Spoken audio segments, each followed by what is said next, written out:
Hello friends, എല്ലാവർക്കും സ്വാഗതം പുതിയ വീഡിയോയിലേക്ക്. ഇന്ന് ഞാൻ വന്നിട്ടുള്ളത് പച്ചരിയും റവയൊക്കെ ഉപയോഗിച്ചിട്ട് എളുപ്പത്തിൽ ഉണ്ടാക്കിയെടുക്കാൻ പറ്റുന്ന നല്ലൊരു പലഹാരമായിട്ടാണ്. പുറമേക്ക് നല്ല ക്രിസ്പി ആയിട്ടുള്ള, ഉള്ളൊക്കെ പഞ്ഞി പോലെ സോഫ്റ്റ് ആയിട്ടുള്ള നെയ്യപ്പാണ് കേട്ടോ ഇന്നിവിടെ ഉണ്ടാക്കാൻ പോകുന്നത്. എന്നും പറയുന്ന പോലെ വീഡിയോ കണ്ടിട്ട് ഇഷ്ടപ്പെടുവാണെങ്കിൽ ലൈക്ക് ചെയ്യുക, ഷെയർ ചെയ്യുക, കമൻറ്റ് ചെയ്യുക, ചാനൽ സബ്സ്ക്രൈബ് ചെയ്യാനും മറക്കരുതേ. പിന്നെ ഫേസ്ബുക്കിലൂടെയാണ് വീഡിയോ കാണുന്നതെങ്കിൽ പേജ് ഫോളോ കൂടി ചെയ്യണേ. ഒപ്പം നമുക്ക് നേരെ വീഡിയോയിലോട്ട് പോവാം. സ്നാക്ക് ഉണ്ടാക്കാൻ വേണ്ടിയിട്ട് ഞാനിവിടെ ഈ ഒരു ഗ്ലാസ്സിൽ ഒരു ഗ്ലാസ് പച്ചരി 4 മണിക്കൂർ സോക്ക് ചെയ്തെടുത്തിട്ടുണ്ട്. ഇനി ഇത് മുഴുവനായിട്ട് മിക്സിൽ ഒരു വലിയ ജാറിലേക്ക് ഇട്ടുകൊടുക്കാം.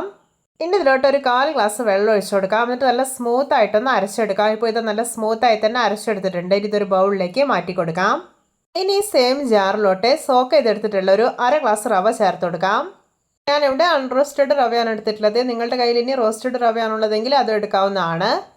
ഇനി ഇതിലോട്ട് ഒരു 10 മിനിറ്റ് സോക്ക് ചെയ്തെടുത്തിട്ടുള്ള 2 പപ്പടം കൂടി ചേർത്ത് കൊടുക്കാം.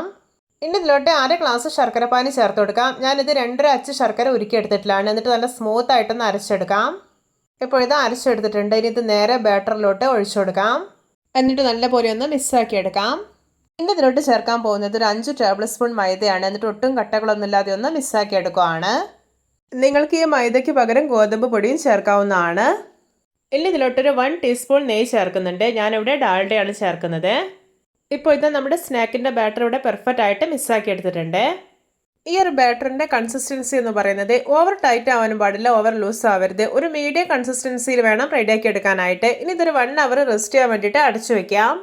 ഇപ്പോൾ ഇത് 1 അവർ ആയിട്ടുണ്ട്. നമ്മുടെ മാവ് കണ്ടോ നല്ല പെർഫെക്റ്റ് ആയി തന്നെ ഫെർമെൻ്റ് ആയി കിട്ടിയിട്ടുണ്ട്. ഇനി എത്രയും പെട്ടെന്ന് തന്നെ സ്നാക്ക് ഉണ്ടാക്കിയെടുക്കാം. അതിനായിട്ട് ഞാനിവിടെ ഒരു കടായിൽ എണ്ണ ഒഴിച്ച് നന്നായിട്ട് ചൂടാക്കി എടുത്തിട്ടുണ്ട്. ഇനി ഒരു തവി മാവ് ഇതിലോട്ട് ഒഴിച്ചു കൊടുക്കാം.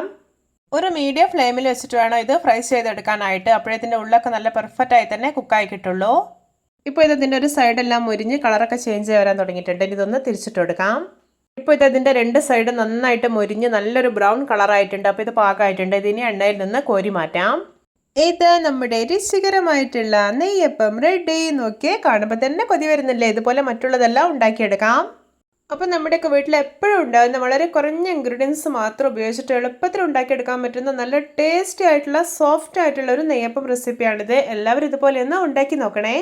നിങ്ങൾക്കിത് കാണുമ്പോൾ തന്നെ മനസ്സിലാവുന്നില്ലേ? ഇതിൻ്റെ ഉള്ളൊക്കെ നോക്കി എന്തോരം പഞ്ഞി പോലെയായിരിക്കുന്നത്. എന്തൊരു ടേസ്റ്റാണെന്നറിയാം ഇത് കഴിക്കാൻ.